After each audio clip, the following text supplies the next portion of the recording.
Πώς είναι δυνατόν ένας απλός 1200 επής, ο πυρήνας μιας απελπισμένης δύναμης, να συντρίψει έναν κολοσσό 40.000 πολεμιστών, την ελίτ μιας αυτοκρατορίας που είχε την Ευρώπη στα γόνατα? Τι είδους τακτικής μαγείας ή τρελού θάρρους χρειάζεται για να ξεκινήσει αυτό που θα θυμόμαστε ως η πιο τρομακτική επίθεση ιππικού της ιστορίας εναντίον ενός ωκεανού από χάλιβα και πυρίτιδα? Στις πύλες της Βιέννης, στις 12 Σεπτεμβρίου 1683, η μοίρα του δυτικού κόσμου δεν κρέμονταν από την ισορροπία, αλλά από τη λόγχη ενός Πολωνού βασιλιά και των φτερωτών υπέων του. Η πόλη, η Χρυσή Μήλο, έμελε να πέσει και μαζί της όλος ο χριστιανικός κόσμος. Ήταν ένα αδύνατο στοίχημα, μια πρόκληση στην ίδια τη λογική του πολέμου. Αν είστε παθιασμένοι με ιστορίες όπου οι outsider όχι μόνο αντεπιτίθενται, αλλά και οι ταπεινοί γίγαντες, κάντε like και εγγραφείτε, γιατί πρόκειται να δείτε πώς η κόλαση έμαθε να πετάει. Για να κατανοήσουμε το μέγεθος του θαύματος, πρέπει πρώτα να μετρήσουμε τη σκιά του τέρατος. Επικεφαλής της Οθωμανικής Ορδής δεν ήταν ένας απλός στρατηγός, αλλά ο Μέγας Βεζίρης Μερζιφόνλου Κάρα Μουσταφά Πασάς, ένας άνθρωπος του οποίου οι φιλοδοξίες ήταν τόσο μεγάλες όσο και ο στρατός που διοικούσε. Πίσω του βρισκόταν η διαθήκη του Σουλτάνου Μεχμέντ Τευστέρ, μπροστά του μια θάλασσα από 150.000 έως 170.000 ένοπλες ψυχές. Αυτός δεν ήταν απλός στρατός, ήταν μια πόλη σε κίνηση, μια μηχανή κατακτήσεων λαδωμένη από νίκες αιώνων. Στόχος τους ήταν το στολίδι της Ευρώπης, η Χρυσή Μήλο, η Βιέννη. Για τον Κάρα Μουστάφα, η απόκτησή του δεν ήταν απλώς μια στρατηγική νίκη. Ήταν το κλειδί για την ολοκληρωτική κυριαρχία της κεντρικής Ευρώπης και μια κληρονομιά που θα τον χαρακτήριζε στην ιστορία ως ένας από τους μεγαλύτερους κατακτητές του Ισλάμ, ένας νέος Σουλεϊμάν ο Μεγαλοπρεπής. Η καρδιά αυτής της αδυσόπιτης δύναμης χτυπούσε στο ρυθμό των τυμπάνων των γενίτσαρων. Δεν ήταν απλοί στρατιώτες. Ήταν το πιο πειθαρχημένο και φοβισμένο πεζικό στον γνωστό κόσμο, επιστρατευμένοι ως παιδιά από κατακτημένους χριστιανικούς λαούς και μεγαλωμένοι με ακλόνητη πίστη και πίστη στον Σουλτάνο, δεν γνώριζαν ζωή αλλά πόλεμο, τέχνη παρά θάνατο. Η δεξιοτεχνία τους με το μουσκέτο και το μοσχάρι ήταν θρυλική και ο φανατισμός τους στην επίθεση σχεδόν αυτοκτονικός. Ήταν αυτοί που αιμορραγούσαν τους υπερασπιστές της Βιέννης για μήνες στα χαρακόμματα, μια ελίτ δύναμη σοκ που, όπως πίστευαν, δεν μπορούσαν να κρατήσουν κανένα τείχος και κανένας στρατός απίστων δεν μπορούσε να αντιμετωπίσει στο ανοιχτό πεδίο. Η αναφορά και μόνο του ονόματός τους πάγωσε το αίμα των εχθρών τους. Όμως το Οθωμανικό θηρίο είχε πολλά χέρια. Ενώ οι γενίτσαροι έσκαβαν και επιτέθηκαν στα τείχη, το τερατώδες βαρύ πυροβολικό σφυροκόπησε ανελαίητα την πόλη. Εκατοντάδες κανόνια μετατράπηκαν τη μέρα και τη νύχτα σε μια κόλαση εκρήξεων, γκρεμίζοντας προμαχώνες και παραβιάζοντας τις άμυνες που κρατούσαν για αιώνες. Και πέρα από το βεληνεκές των κανονιών, σαν μάστιγα ακρίδων, σμήνιζαν το ελαφρύ ιππικό. Οι Τάρταροι, καβαλάριδες των στεπών, ήταν τα μάτια και οι κοινόδοντες του στρατού.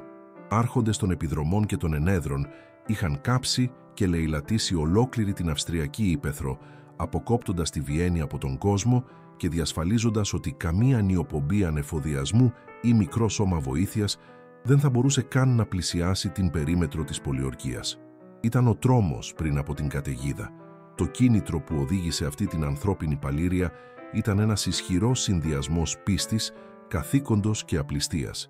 Για τον απλό στρατιώτη, αυτό ήταν μια τζιχάντ, ένας ιερός πόλεμος που υποσχόταν παράδεισο για τους πεσόντες και αφάνταστα πλούτη για τους νικητές.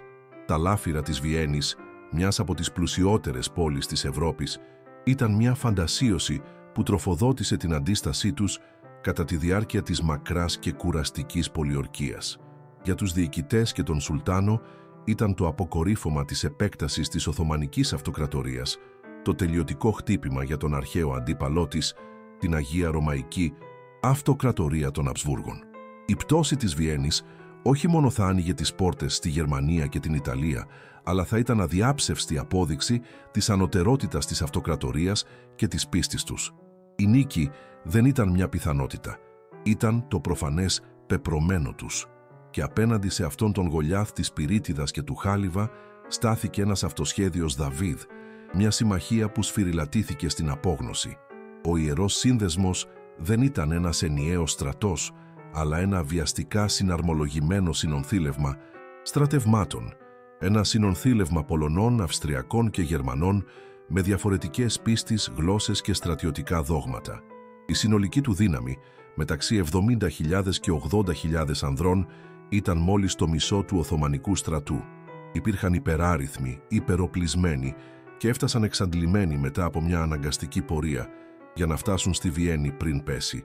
Ήταν ένα απελπισμένο στοίχημα, μια τελευταία γραμμή άμυνας που κλήθηκε από τον Πάπα και οδηγήθηκε από τη μόνη δύναμη που είχε αποδείξει ότι ήξερε πώς να αντιμετωπίσει και να νικήσει τους Τούρκους, την Πολωνο-Λιθουανική Κοινοπολιτεία. Στην ανώτατη διοίκηση αυτής της ετερόκλητης δύναμης ήταν ο βασιλιάς Γιάν Τρέσι Σομπιέσκι της Πολωνίας. Ένας άντρας στα τέλη της δεκαετίας του 60, ήταν ένας δυνατός άνθρωπος, αλλά με τη φωτιά ενός θρυλικού πολεμιστή στα μάτια του. Δεν ήταν μονάρχης πολυθρόνας. Ήταν ένας λαμπρός στρατηγός και βετεράνος σε αμέτρητες μάχες κατά των Οθωμανών και των Τατάρων. Το παρατσούκλι του, το λιοντάρι του Λεχιστάν, δεν ήταν τιμητικό. Το είχε κερδίσει στο πεδίο της μάχης. Γνώριζε τις τακτικές του εχθρού του, την αλαζονία και τις αδυναμίες τους. Στους ώμους του στηριζόταν όχι μόνο η μοίρα του δικού του βασιλείου, αλλά και η εκπλήρωση ενός συμφώνου συμμαχίας με την Αγία Ρωμαϊκή Αυτοκρατορία και με μια βαθύτερη έννοια η υπεράσπιση όλου του χριστιανικού κόσμου. Όλος ο κόσμος παρακολουθούσε. Το στέμμα του στρατού του Σομπιέσκι, το όργανο που ήλπιζε να χρησιμοποιήσει για να κάνει ένα θαύμα, ήταν το πολωνικό του σώμα. Και μέσα σε αυτό μια δύναμη περίπου 3.000 ανδρών που ήταν η προσωποποίηση του πολέμου σοκ, η φτερωτή ουσάρη. Ήταν το πιο βαρύ, το πιο ακριβό και αναμφισβήτητα το πιο εκφοβιστικό ιππικό σε όλη την Ευρώπη. Σε αντίθεση με άλλους ιππείς που είχαν γίνει ελαφρύτεροι για ψημαχίες, η ουσάρη ήταν ένας ανθρώπινος κρυός που είχε σχεδιαστεί για ένα μόνο πράγμα, για να σπάσει εχθρικούς σχηματισμούς με μια κατακλυσμιαία φόρτιση. Ο καθένας ήταν ένας ευγενής, εκπαιδευμένος από την κούνια στην τέχνη της, λόγχης και της σπαθιάς, καβάλα σε πανίσχυρα άλογα και φορώντας πανοπλίες που τους έκανε να μοιάζουν με μεταλλικούς τιτάνες. Ήταν το καμάρι της Πολωνίας και ο εφιάλτης των εχθρών της. Η αιτία που ένωσε αυτούς τους ανώμιους πολεμιστές ήταν απλή και απόλυτη: η επιβίωση. Δεν πολεμούσαν για να κατακτήσουν νέα εδάφη ή για τη δόξα μιας επεκτηνόμενης αυτοκρατορίας. Πολέμησαν στα κατόφλια των σπιτιών τους. Αν έπεφτε η Βιέννη, ο δρόμος προς την καρδιά της Ευρώπης θα ήταν ανοιχτός και η Οθωμανική προέλαση θα φαινόταν ασταμάτητη. Ήταν μια υπεράσπιση της πίστης τους, του πολιτισμού τους, της ίδιας της ύπαρξής τους. Κάθε στρατιώτης, από τον Γερμανό πρίγκιπα μέχρι τον Πολωνό ουσάρ, κατάλαβε ότι η υποχώρηση δεν ήταν επιλογή. Διακινδύνευαν τα πάντα σε μία μάχη, σε μία μόνο μέρα. Αυτή η απελπισία, αυτή η πεποίθηση ότι πάλευαν για να σώσουν τον κόσμο τους, τους έδωσε μια αποφασιστικότητα ότι καμία αμοιβή ή υπόσχεση για λάφυρα δεν μπορούσε να ταιριάξει. Αλλά η ελπίδα του απελπισμένου δεν βρισκόταν μόνο στη γενναιότητα, αλλά σε έναν θανατηφόρο συνδυασμό γεωγραφίας και ιδιοφυΐας. Το πεδίο μάχης που επέλεξε ο Σομπιέσκι ήταν από μόνο του ένα όπλο. Η λόφη Κάλενμπεργκ και τα πυκνά δάση της Βιέννης υψώνονταν σαν φυσικό μπαλκόνι πάνω από το Οθωμανικό στρατόπεδο. Ο Κάρα Μουσταφά με την αλαζονία του είχε δει αυτούς τους λόφους ως ένα άσχετο φυσικό εμπόδιο, υποθέτοντας ότι κανένας σημαντικός στρατός δεν μπορούσε να διασχίσει το απότομο, δασώδες έδαφος για να απειλήσει τα μετόπισθεν του. Δεν θα μπορούσε να έχει περισσότερο λάθος. Για τον Σομπιέσκι αυτό το δύσκολο έδαφος δεν ήταν εμπόδιο, ήταν στάδιο, μια σκηνή τέλεια προετοιμασμένη για να εξαπολύσει τη μανία του ιππικού του και να μετατρέψει τη μεγαλύτερη δύναμη του βεζίρι, τους αριθμούς του, στη μεγαλύτερη αδυναμία του. Το σχέδιο του Σομπιέσκι ήταν τόσο απλό όσο και βάναυσο. Χρησιμοποιήστε τη βαρύτητα ως πολλαπλασιαστή δύναμης. Ενώ οι Αυστριακοί και Γερμανοί σύμμαχοί του συμμετείχαν σε μια εξαντλητική μάχη για να καθαρίσουν τις δασωμένες πλαγιές και να ασφαλίσουν τις πλευρές, η κύρια δύναμή του θα τοποθετηθεί στην κορυφή. Από εκεί το Οθωμανικό στρατόπεδο απλωνόταν από κάτω σαν ταπισερή, ένας απέραντος και ευάλωτος στόχος, εντελώς εκτεθειμένος. Η φόρτιση δεν θα ήταν σε μια πεδιάδα, όπου η ορμή αυξάνεται αργά. θα ήταν κατηφόρα.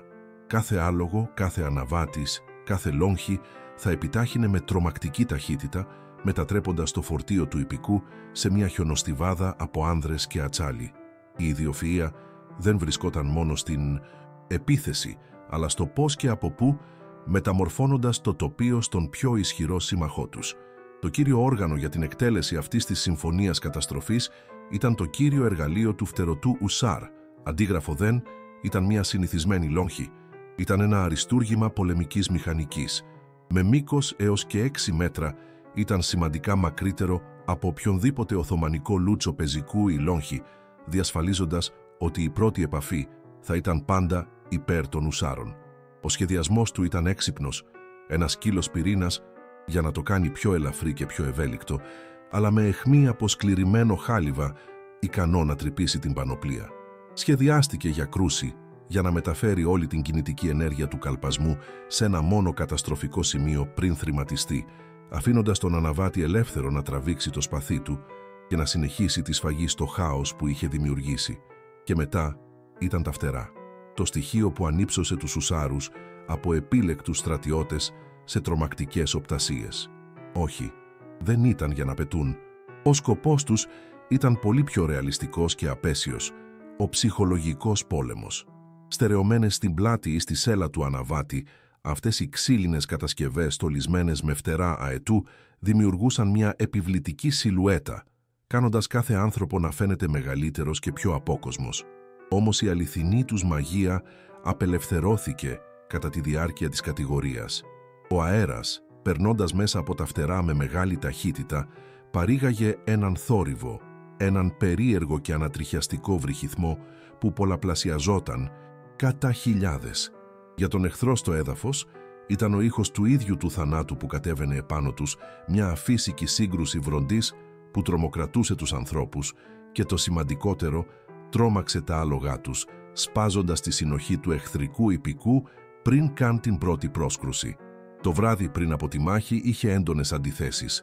Στο απέραντο οθωμανικό στρατόπεδο, που εκτινόταν για μίλια σαν σκηνική πόλη, βασίλευε μια σχεδόν ακαταμάχητη εμπιστοσύνη. Για τον μεγάλο βεζίρι Καρά Μουσταφά, η νίκη ήταν ένα προκαθορισμένο συμπέρασμα.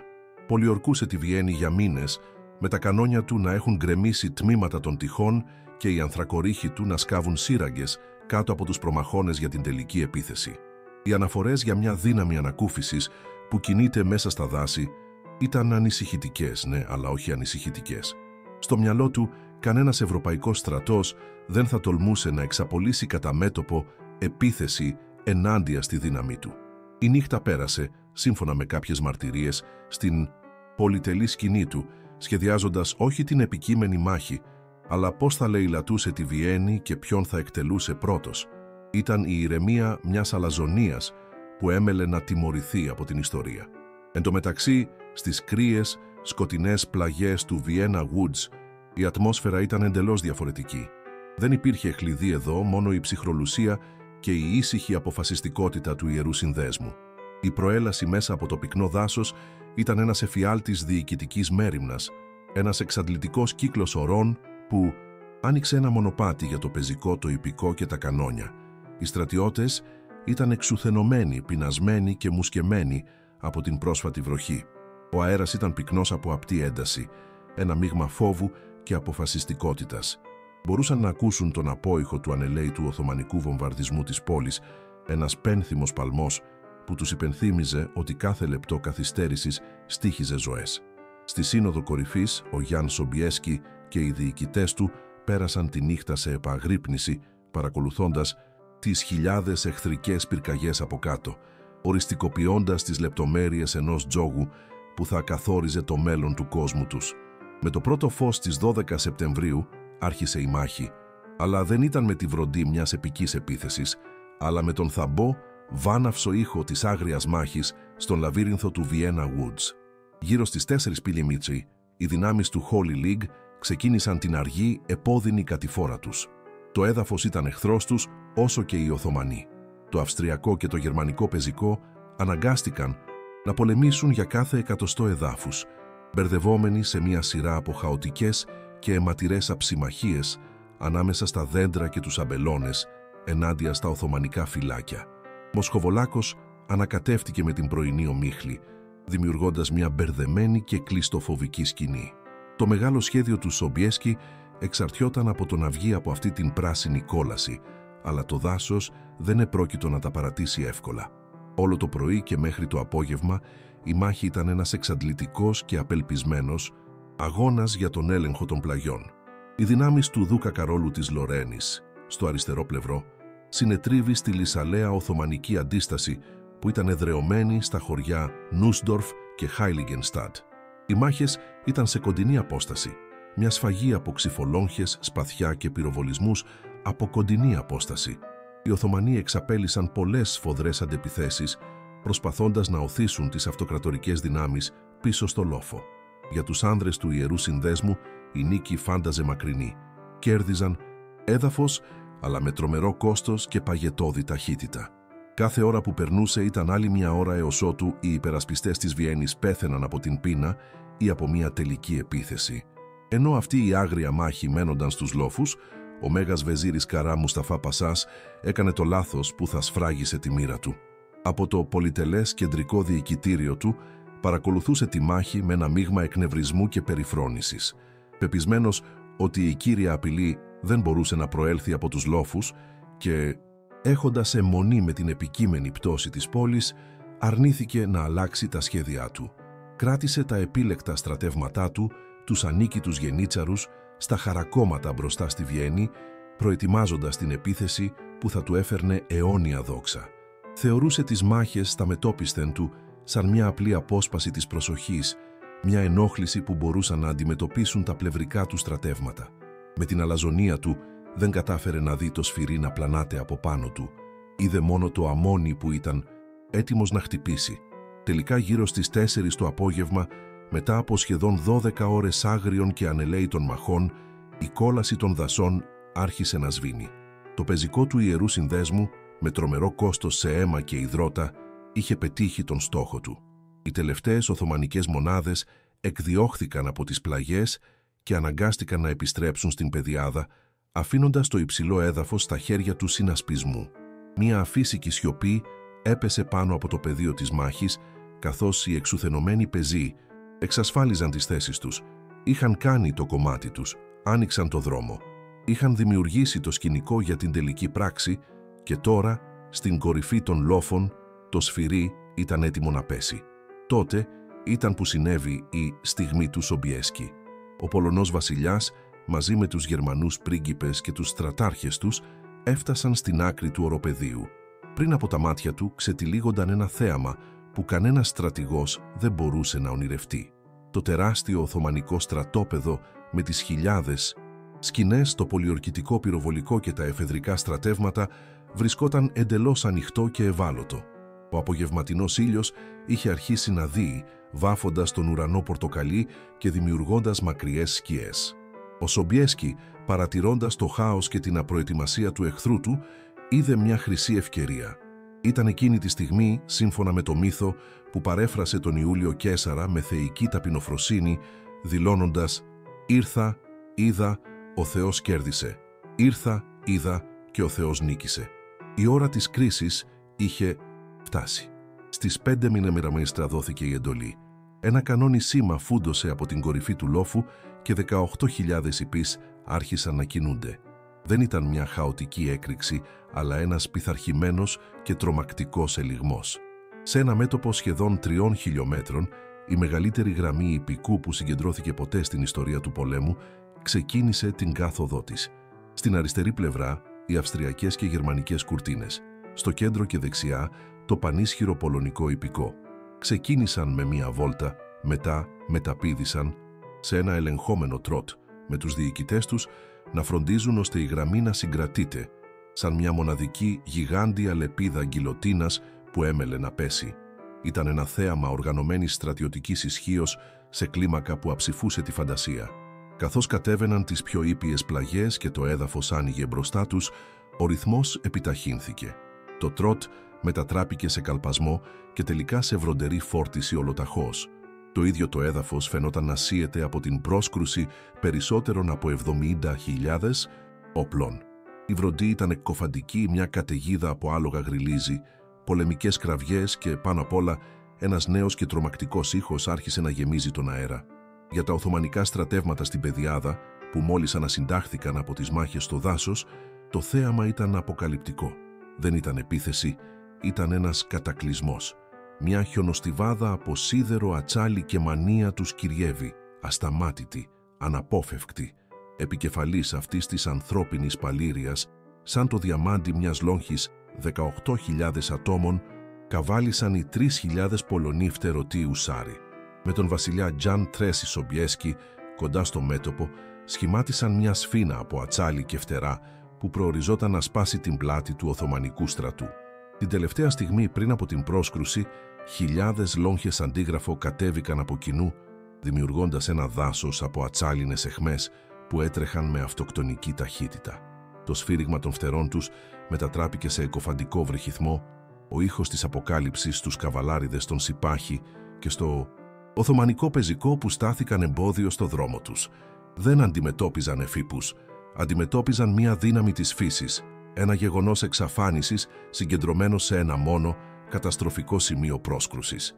Η σύγκρουση ήταν καταιγιστική, ένας κεραυνός από σάρκα και μέταλλο. Οι μακριές λόγχες των ουσάρων εξολόθρευσαν την Οθωμανική γραμμή του μετώπου πριν καν προλάβουν να χρησιμοποιήσουν αποτελεσματικά τα σπαθιά τους. Αντίγραφο θραύστηκαν καθώς τρύπησαν την πανοπλία των Σιπάχη και τα σώματα των αλόγων τους, μεταφέροντας τόσο βάναυση κινητική ενέργεια που οι εχθρικοί σχηματισμοί δεν λύγησαν ούτε έσπασαν. Απλώς εξεράγησαν. Άνδρες και θηρία πετάχτηκαν στον αέρα σε απερίγραπτη σφαγή. Σε λίγα δευτερόλεπτα, η κακώς τοποθετημένη και ηθικά κλονισμένη Οθωμανική αμυντική γραμμή έπαψε να υπάρχει. Το ανθρώπινο κρυάρι είχε παραβιάσει τον τοίχο και τώρα η πλημμύρα ήταν ασταμάτητη. Ήταν η απόλυτη δικαίωση του βαρέως σοκ ιππικού, την πιο ένδοξη μέρα του και ταυτόχρονα την τελευταία του. Ο πανικός εξαπλώθηκε σαν πυρκαγιά. Μόλις έσπασε η γραμμή, η κατάρρευση ήταν ολοκληρωτική και στιγμιαία. Η επιβάρυνση του Ιερού Συνδέσμου δεν σταμάτησε. Εισχώρησε βαθιά στην καρδιά του Οθωμανικού στρατοπέδου ένα χάος από σκηνές, πολίτες, καμήλες και προμήθειες. Ο ίδιος ο μεγάλος βεζίρης Κάρα Μούσταφα, βλέποντας τη σημαία του Σομπιέσκι να πλησιάζει επικίνδυνα στην κατακόκκινη σκηνή του διοικητή, τράπηκε σε φυγή για να σώσει τη ζωή του, εγκαταλείποντας τον στρατό του, το θησαυροφυλάκιό του, ακόμη και το ιερό πρότυπο του προφήτη. Για τον Οθωμανό στρατιώτη, το να δει τον διοικητή του να τρέπεται σε φυγή και το σύμβολο της πίστης του να εγκαταλείπεται στο πεδίο ήταν το τελειωτικό χτύπημα. Η πειθαρχία, το θάρρος και η συνοχή εξατμίστηκαν και αυτό που κάποτε ήταν ο πιο ισχυρός στρατός στον κόσμο έγινε ένας τρομοκρατημένος όχλος χωρίς αρχηγούς. Η μάχη είχε ουσιαστικά τελειώσει, αλλά η σφαγή μόλις άρχιζε. Η νίκη έγινε κυνήγι. Οι ουσάροι, με τις λόγχες τους σπασμένες, τράβηξαν τα μακριά σπαθιά και τα πιστόλια τους, κόβοντας ένα μονοπάτι μέσα από τα υπολείμματα του στρατοπέδου, ενώ το υπόλοιπο ιππικό του συνασπισμού καταδίωξε και εξολόθρευσε τις μάζες των στρατιωτών που έφευγαν. Το πεζικό της Holy League, που είχε πολεμήσει τόσο γενναία όλη την ημέρα, προχώρησε για να ασφαλίσει το στρατόπεδο, σκουπίζοντας θύλακες αντίστασης και αρχίζοντας να κατέχει τα πλουσιότερα λάφυρα που είχε δει ποτέ κανένας Ευρωπαίος στρατιώτης. Η μάχη που κρατούσε από τα ξημερώματα κρίθηκε σε λιγότερο από 3 ώρες από την έναρξη της επίθεσης. Η ήττα των Οθωμανών δεν ήταν μια απλή απώλεια, ήταν ένας αφανισμός. Όταν τελικά έπεσε η νύχτα πάνω από το πεδίο της μάχης, ο βρυχυθμός του πολέμου αντικαταστάθηκε από μια απόκοσμη σιωπή που έσπαγε μόνο από τους στεναγμούς των τραυματιών και τις κραυγές των νικητών. Η σκηνή ήταν δαντέσκη. Το απέραντο Οθωμανικό στρατόπεδο, μια πόλη από μετάξι και καμβά που είχε φιλοξενήσει σχεδόν 200.000 άνδρες, ήταν πλέον ένας λαβύρινθος θανάτου και ερήμωσης, φωτισμένος από χιλιάδες πυρσούς. Οι στρατιώτες του Ιερού Συνδέσμου περιπλανήθηκαν, έκπληκτοι όχι μόνο από το μέγεθος της νίκης τους, αλλά και από τον απίστευτο πλούτο που τους περιέβαλε. Ο αέρας, πυκνός από τη μυρωδιά του αίματος, της πυρίτιδας και του φόβου, ήταν ο σιωπηλός μάρτυρας μιας από τις πιο συντριπτικές ήττες στη στρατιωτική ιστορία. Η ισορροπία δυνάμεων στην Ευρώπη είχε ανατραπεί και το είχε κάνει με βάναυσο και οριστικό τρόπο. Τα στοιχεία της επόμενης ημέρας έλεγαν την ιστορία με ανατριχιαστική σαφήνεια. Η νίκη είχε ένα κόστος, ναι, αλλά ένα εκπληκτικά χαμηλό κόστος σε σύγκριση με αυτό του εχθρού. Ο Ιερός Σύνδεσμος υπέστη περίπου 4.500 απώλειες μεταξύ νεκρών και τραυματιών. Για την Οθωμανική Αυτοκρατορία ήταν ένας κατακλυσμός. Υπολογίζεται ότι 15.000-20.000 από τους στρατιώτες της κοίτονταν νεκροί στο πεδίο της μάχης και στο στρατόπεδο. Χιλιάδες άλλοι εχμαλωτίστηκαν και ανίποτοι αριθμοί χάθηκαν κατά τη διάρκεια της χαοτικής και απελπισμένης φυγής προς την Ουγγαρία, παρενοχλούμενοι από ελαφρύ, ιππικό και ντόπιους αγρότες που αναζητούσαν εκδίκηση. Δεν ήταν μια σκληρή μάχη, ήταν μια εκτέλεση. Η τακτική του Σόμπιεσκι, η φόρτιση κατάβασης, είχε αποδειχθεί τόσο αποτελεσματικός πολλαπλασιαστής δύναμης που ελαχιστοποίησε τις δικές του απώλειες, προκαλώντας παράλληλα τη μέγιστη δυνατή ζημιά. Τα κλοπημαία που καταγράφηκαν ήταν πέρα από κάθε φαντασία. Οι στρατιώτες του συνασπισμού, πολλοί από τους οποίους ήταν απλοί αγρότες ή μισθοφόροι, βρέθηκαν ξαφνικά στη σπηλιά του Αλαντίν. Κατέλαβαν ολόκληρο το Οθωμανικό στρατόπεδο, συμπεριλαμβανομένου του προσωπικού ταμείου του Μεγάλου Βεζίρη, εκατοντάδες κανόνια, χιλιάδες πολυτελείς σκηνές, άλογα, καμήλες και μια προμήθεια τροφίμων που έσωσε την λιμοκτονούσα Βιέννη. Αρκετοί υψηλόβαθμοι πασάδες που δεν κατάφεραν να δραπετεύσουν έγκαιρα, εχμαλωτίστηκαν προσθέτοντας ταπείνωση στην ήττα. Ο πλούτος ήταν τέτοιος που ο ίδιος ο Σόμπιεσκι, σε μια επιστολή προς τη σύζυγό του, αστιεύτηκε. Ο Μέγας Βεζίρης με άφησε παγκόσμιο κληρονόμο του. Η λαιλασία του στρατοπέδου έγινε θρυλική από μόνη της. Όσο για τον αρχιτέκτονα της Οθωμανικής Ήττας, Μερζιφόνλου Καρά Μουσταφά Πασά, η φυγή του από το πεδίο της μάχης καθυστέρησε μόνο το αναπόφευκτο. Κατάφερε να φτάσει στο Βελιγράδι, όπου προσπάθησε απεγνωσμένα να αποκαταστήσει την τάξη και να κατηγορήσει τους υφισταμένους του για την καταστροφή. Αλλά η είδηση της μνημιώδους αποτυχίας του, που μεγεθύνθηκε από την απώλεια του ιερού τυπικού του προφήτη, ταξίδεψε πιο γρήγορα. Ο Σουλτάνος Μωάμεθ, δάξε έξαλλος από μια τέτοια κολοσιαία ταπείνωση, δεν έδειξε κανένα έλεος. Στις 25 Δεκεμβρίου 1683, στο Βελιγράδι, απεσταλμένοι του Σουλτάνου εκτέλεσαν την αυτοκρατορική ποινή. Ο άνθρωπος που ονειρευόταν να κατακτήσει τη Χρυσή Μιλιά εκτελέστηκε με τον παραδοσιακό τρόπο που προοριζόταν για ντροπιασμένους βεζίριδες. Στραγγαλίστηκε με μεταξωτό σχοινί. Ήταν ένα ζωφερό και άτιμο τέλος για έναν διοικητή, του οποίου η ύβρις κόστισε στην αυτοκρατορία του έναν στρατό. Ο απόϊχος της επίθεσης των φτερωτών ουσάρων αντιχούσε πολύ πέρα από το πεδίο της μάχης.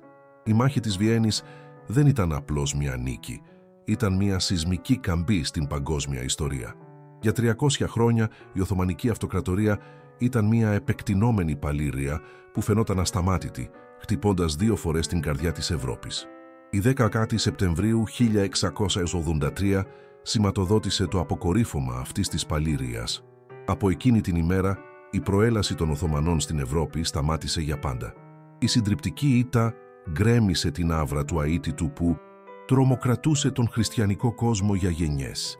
Το φάντασμα μιας Ευρώπης που κυριαρχείται από τον Σουλτάνο, μια πολύ πραγματική πιθανότητα εκείνη την ημέρα, εξαφανίστηκε στον καπνό και τη σφαγή έξω από τη Βιέννη. Αυτή η νίκη όχι μόνο σταμάτησε μια εισβολή, αλλά εξαπέλυσε μια αντεπίθεση.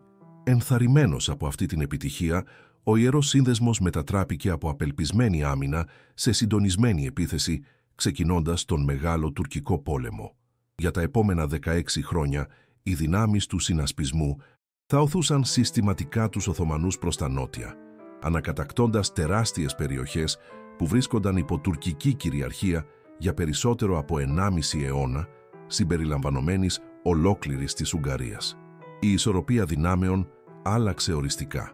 Η αυτοκρατορία των Αμπσβούργων ξεκίνησε την άνοδό της ως η κυρίαρχη δύναμη στην νοτιοανατολική Ευρώπη, ενώ η Οθωμανική Αυτοκρατορία εισήλθε σε μια μακρά, αργή παρακμή, αναγκασμένη σε μια αμυντική στάση από την οποία δεν θα ανακάμψει ποτέ πλήρως. Ο χάρτης της Ευρώπης σχεδιάστηκε εκ νέου χάρη σε ένα μόνο ιππικό.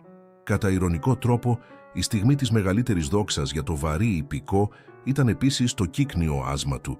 Η φόρτωση στη Βιέννη ήταν η πιο θεαματική και επιτυχημένη επίδειξη πολεμικού σοκ που έχει δει ποτέ μια κατάλληλη κορύφωση σε μια στρατιωτική παράδοση χιλιετιών. Ωστόσο, το μέλλον του πολέμου γραφόταν ήδη σε μια άλλη γλώσσα, αυτή της πυρίτιδας και της πειθαρχίας του πεζικού.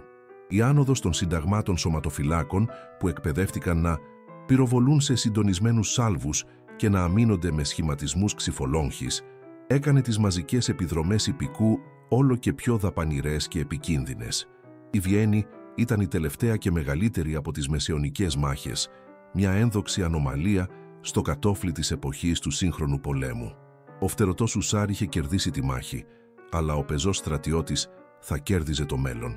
Για τον ήρωα της ημέρας, τον βασιλιά Τζαν Τρέστη Σομπιέσκι, η νίκη έφερε αθάνατη φήμη. Σε όλη την Ευρώπη χαιρετίστηκε ως ο σωτήρας της Βιέννης και το λιοντάρι του Λεχιστάν. Ο Πάπας Ινοκέντιος Ιδακαριδά τον συνέκρινε με τους μεγάλους ηγέτες των σταυροφοριών και το όνομά του έγινε συνώνυμο με το θάρρος και την ηγεσία. Αν και δεν μπόρεσε να μεταφράσει αυτή την τεράστια νίκη σε μακροπρόθεσμη ενίσχυση για τη δική του προβληματική πόλωνο-λιθουανική κοινοπολιτεία, η προσωπική του κληρονομιά σφραγίστηκε.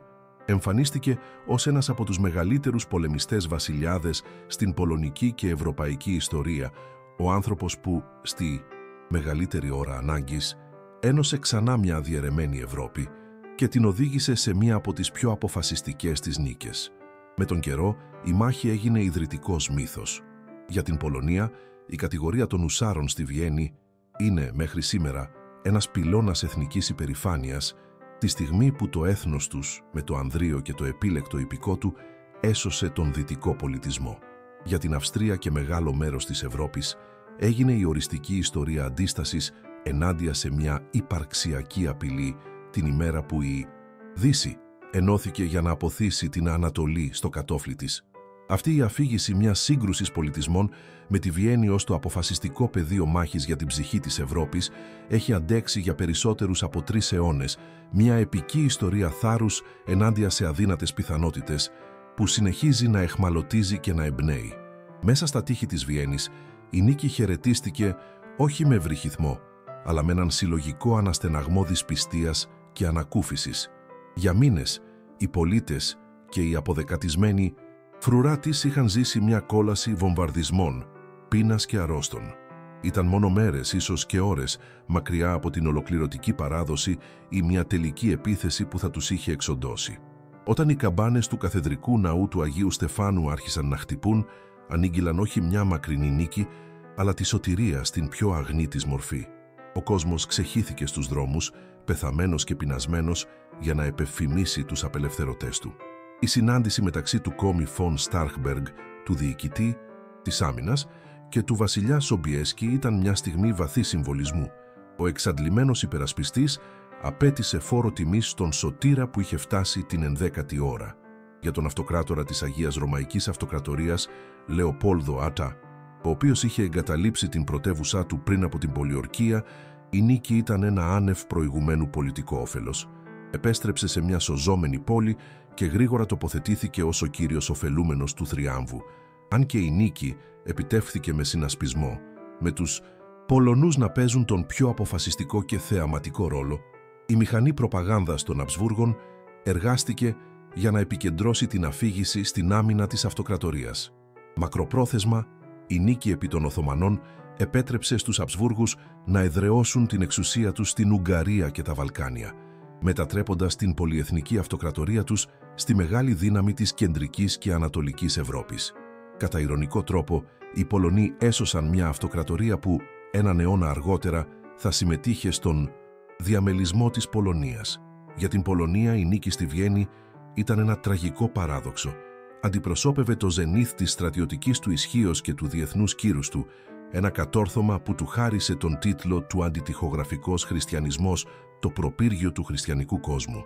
Ωστόσο, αυτή η εξωτερική δόξα συγκάλυπτε μια βαθιά εσωτερική αδυναμία. Το πολιτικό σύστημα της κοινοπολιτείας, με τη χρυσή ελευθερία και το διαβόητο ελεύθερο βέτο που επέτρεψε σε έναν μόνο ευγενή να παραλύσει την κυβέρνηση, απέτρεψε τις μεταρρυθμίσεις που απαιτούνταν για τον συγκεντρωτισμό του κράτους και τον εξυγχρονισμό του στρατού. Ενώ ο Σομπιέσκι καλύπτονταν με δόξα στο εξωτερικό, το βασίλειό του έμεινε στάσιμο. Η νίκη στη Βιέννη ήταν εκ των υστέρων η τελευταία μεγάλη αναλαμπή μιας δύναμης που σύντομα θα έσβηνε, ανίκανη να ανταγωνιστεί τις απολυταρχικές μοναρχίες που ξεπήδησαν γύρω της. Εν τω μεταξύ, στην Κωνσταντινούπολη, η είδηση της ήττας έγινε δεκτή με σοκ που γρήγορα μετατράπηκε σε οργή. Η καταστροφή στη Βιέννη δεν θεωρήθηκε ως μια απλή ήττα, αλλά ως μια θεϊκή ταπείνωση και μια καταστροφική αποτυχία της ηγεσίας. Πέρα από την εκτέλεση του Κάρα Μουστάφα, μια πολιτική κρίση ξέσπασε στην αυλή του Σουλτάνου. Η ήττα ανάγκασε την Οθωμανική ελίτ σε οδυνηρή ενδοσκόπηση. Για πρώτη φορά πολλοί άρχισαν να συνειδητοποιούν ότι η ευρωπαϊκή στρατιωτική υπεροχή στην τακτική, την πειθαρχία και την επιμελητία δεν μπορούσε πλέον να αγνοηθεί. Η καταστροφή στη Βιέννη σηματοδότησε την αρχή μιας μακράς και συχνά ανεπιτυχούς διαδικασίας απόπειρας στρατιωτικής μεταρρύθμισης και εξυγχρονισμού εντός της Οθωμανικής Αυτοκρατορίας, σε μια προσπάθεια να φτάσει στη διαφορά με έναν εχθρό που τώρα για πρώτη φορά φαινόταν να έχει το οριστικό πλεονέκτημα.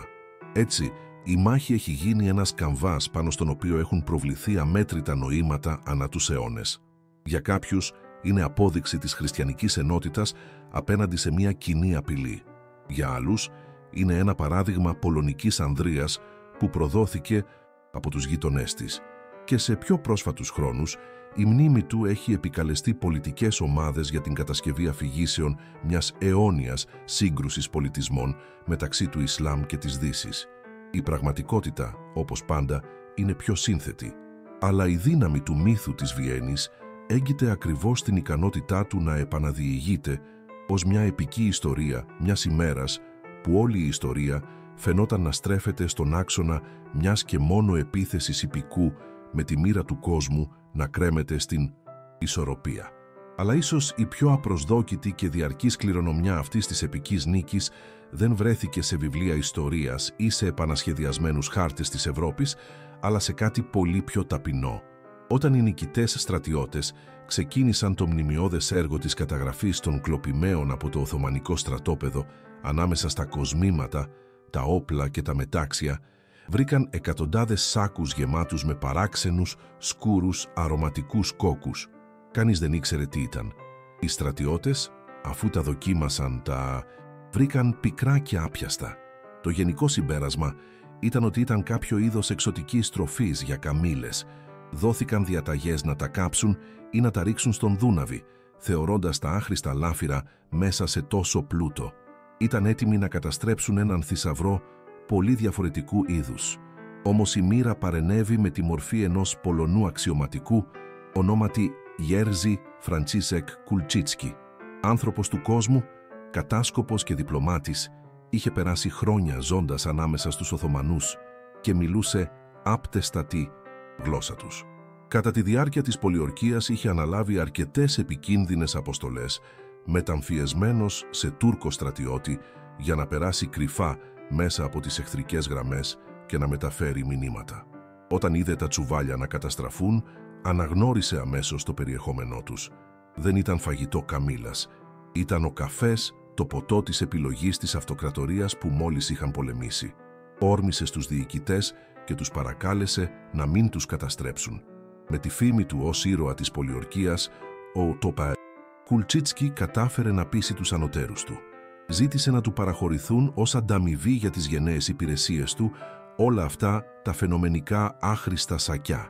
Οι αυστριακοί στρατηγοί, μπερδεμένοι αλλά ευχαριστημένοι που απαλλάχθηκαν από αυτό που θεωρούσαν σκουπίδια, συμφώνησαν. Ο Κουλτσίτσκι έγινε έτσι ο απίθανος κάτοχος μιας περιουσίας σε κόκκους καφέ, ένα εμπόρευμα σχεδόν άγνωστο στη Βιέννη εκείνη την εποχή. Είδε μια ευκαιρία που κανείς άλλος δεν μπορούσε να δει, μια πολιτιστική γέφυρα που γεννήθηκε από την πιο βίαιη σύγκρουση. Κρατούσε στα χέρια του όχι μόνο λάφυρα πολέμου, αλλά τον σπόρο μιας κοινωνικής και πολιτιστικής επανάστασης για την πόλη που μόλις είχε βοηθήσει να σωθεί. Λίγο αργότερα, με την αιγίδα του βασιλιά Σομπιέσκι, ο Κουλτσίτσκι άνοιξε το πρώτο καφέ της Βιέννης, ένα μέτριο ίδρυμα που ονόμασε Hof zur Blauen Flasche, το σπίτι του μπλε μπουκαλιού. Στην αρχή η επιχείρηση ήταν μια αποτυχία. Οι Βιενέζοι αντιπαθούσαν την πικρή σκοτεινή γεύση του ποτού, παρασκεύαζαν τουρκικού τύπου παχύρευστο και χωρίς ζάχαρη. Φαινόταν ότι το όραμά του ήταν καταδικασμένο, αλλά αντί να τα παρατήσει, ο Κουλτσίτσκι καινοτόμησε. Πειραματίστηκε φιλτράροντας τον καφέ για να αφαιρέσει τα υπολείμματα και με μια ιδιοφυΐα κίνηση αποφάσισε να προσθέσει μια κουταλιά μέλι και μια βουτιά γάλα. Είχε μόλις εφεύρει τον βιενέζικο καφέ, ένα ρόφημα που θα άλλαζε για πάντα τον ουρανίσκο μιας πόλης και τελικά του κόσμου. Η επιτυχία ήταν άμεση και εκρηκτική. Το ζαχαρούχο και αναψυκτικό ρόφημα έγινε αίσθηση. Το καφενείο του έγινε το μοντέρνο μέρος συνάντησης για τη βιενέζικη κοινωνία. Διανοούμενοι, καλλιτέχνες, έμποροι και αριστοκράτες συγκεντρώθηκαν για να συνομιλήσουν, να συζητήσουν και να κλείσουν συμφωνίες για ένα φλιτζάνι από αυτό το νέο και εξωτικό ποτό. Η έννοια του καφενείου ως δημόσιο σαλόνι ρίζωσε βαθιά στον κοινωνικό ιστό της πόλης. Ο Κουλτσίτσκι, συχνά ντυμένος με τουρκική ενδυμασία για να προσθέσει μια πινελιά αυθεντικότητας και θεάματος, έγινε τοπική διασημότητα, ο άνθρωπος που είχε φέρει ένα κομμάτι από τον τρόπο ζωής του εχθρού στην καρδιά της αυτοκρατορικής πρωτεύουσας. Από αυτό το μοναδικό κατάστημα που γεννήθηκε από τα λάφυρα του πολέμου, άνθησε η θρυλική κουλτούρα του καφέ της Βιέννης, μια παράδοση τόσο σημαντική για την ταυτότητα της πόλης που αναγνωρίζεται πλέον από την UNESCO ως άβλη πολιτιστική κληρονομιά. Τα βιενέζικα καφενεία έγιναν χωνευτήρια δημιουργικότητας, μέρη όπου στοχαστές όπως ο Φρόιντ, συγγραφείς όπως ο Τσβάιχ και επαναστάτες όπως ο Τρότσκι θα διαμόρφωναν τις ιδέες που θα καθόριζαν τον 20ο αιώνα. Όλα χάρη σε μερικά σακιά φασόλια που παραλίγο να πεταχτούν σε ένα ποτάμι, τα οποία σώθηκαν από έναν άνθρωπο που ήξερε να βλέπει πέρα από την επιφάνεια. Είναι μια από τις πιο νόστιμες ηρωνίες της ιστορίας, ότι ένας πολιτιστικός θεσμός τόσο συνώνυμος με την ειρήνη, τη συζήτηση, την τέχνη και την πνευματική απόλαυση ήταν άμεσο υποπροϊόν μιας από τις πιο αιματηρές και πιο αποφασιστικές μάχες στην ευρωπαϊκή ιστορία. Μια υπενθύμηση ότι ακόμη και στις πιο επιθετικές και βίαιες στιγμές, οι σπόροι για κάτι νέο και όμορφο μπορούν να φυτευτούν, συχνά τυχαία. Η σύγκρουση των αυτοκρατοριών στις πύλες της Βιέννης όχι μόνο έσωσε μία πόλη, αλλά της έδωσε άθελά της στην ψυχή της. Έτσι, την επόμενη φορά που το άρωμα του φρεσκοκομμένου καφέ θα γεμίσει τον αέρα, θυμηθείτε για μια στιγμή τους φτερωτούς ουσάρους να βροντούν κάτω από το λόφο έναν τολμηρό βασιλιά που στοιχηματίζει τη μοίρα μιας υπήρου και έναν πολυμήχανο κατάσκοπο που αναγνώριζε θησαυρό εκεί που άλλοι έβλεπαν μόνο σκουπίδια. Διότι εκείνη την ημέρα του Σεπτεμβρίου του 1683, στα αιματοβαμμένα χωράφια έξω από τη Βιέννη, αποφασίστηκε το μέλλον της Ευρώπης και η νίκη για τις επόμενες γενιές είχε την απρόσμενη και παρηγορητική γεύση του καφέ.